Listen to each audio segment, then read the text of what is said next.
There's fresh evidence tonight that the Omicron spike in COVID-19 infections is hurting the U.S. job market. New unemployment claims jumped 55,000 last week to 286,000. That is the most since October. All told, more than 1.6 million people in the country are now collecting jobless benefits. The congressional committee investigating the January 6th Capitol riot asked today to interview Ivanka Trump. Members said they want the former president's daughter and advisor to discuss her actions and conversations on that day. Meanwhile, a district attorney in Georgia asked for a grand jury to help investigate whether Mr. Trump tried to interfere with state election results. President Biden marked 1 year in office today with a new focus on passing at least some of his domestic agenda. His Build Back Better bill, worth some $2 trillion around health care, home care, education, and climate, was blocked in the U.S. Senate. So on Wednesday, he promoted action on any chunks of it that can win enough votes. Today, the Speaker of the House, Nancy Pelosi, responded. What can we agree upon? And I'm sure that we can agree upon something significant.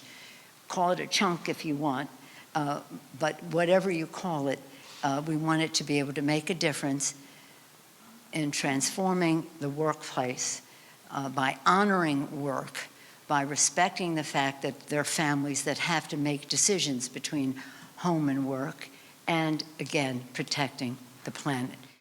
We'll take a longer look at the president's first year after the news summary. Police in Britain arrested 2 new people today in connection with the standoff at a Texas synagogue last Saturday.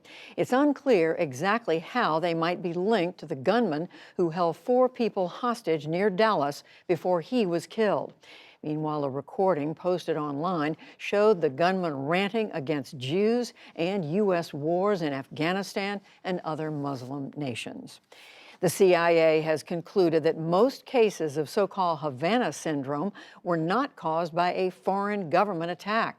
Investigators studied reports of headaches, dizziness, and nausea among U.S. officials starting in Cuba in 2016. They found most resulted from environmental factors and other medical conditions. 24 cases are still under review. The first disaster relief arrived in Tonga today, 5 days after an undersea volcanic eruption. Flights from New Zealand and Australia were finally able to deliver much-needed drinking water and other supplies. They had they had waited for ash to be cleared from the South Pacific nation's main airport. The runway being open and able to accept flights in with essential relief items is one of the very good news stories of this disaster response. We had hundreds of volunteers come out and manually clear the runway of debris and ash to ensure that those flights could land.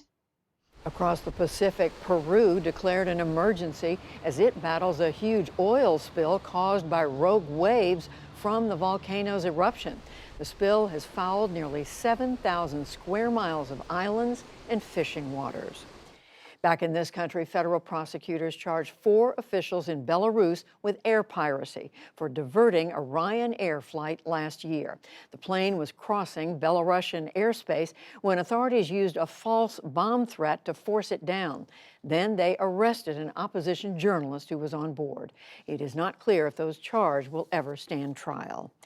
The NCAA has announced a new policy on transgender athletes in college sports. Eligibility will now depend on each sport's assessment of athletes' testosterone levels. The previous requirement was the same across all sports. This comes as more states have banned transgender athletes from school sports. Another sell-off hit Wall Street today. Major stock indexes again lost nearly 1% or more amid continued concerns about inflation and interest rates. The Dow Jones Industrial Average shed 313 points to close at 34,715. The Nasdaq fell 186 points. The S&P 500 dropped 50. And 19-year-old Zara Rutherford is now the youngest woman to fly solo around the world. The British-Belgian pilot landed her micro-light plane in western Belgium today after a trip that lasted 155 days. A crowd of family and friends cheered her safe return. and she's only 19.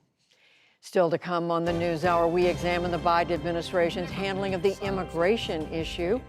A new report alleges former Pope Benedict failed to act against abusive priests. Director Adam McKay discusses his allegorical film, Don't Look Up, plus much more. This is the PBS NewsHour from WETA Studios in Washington and in the West from the Walter Cronkite School of Journalism at Arizona State University.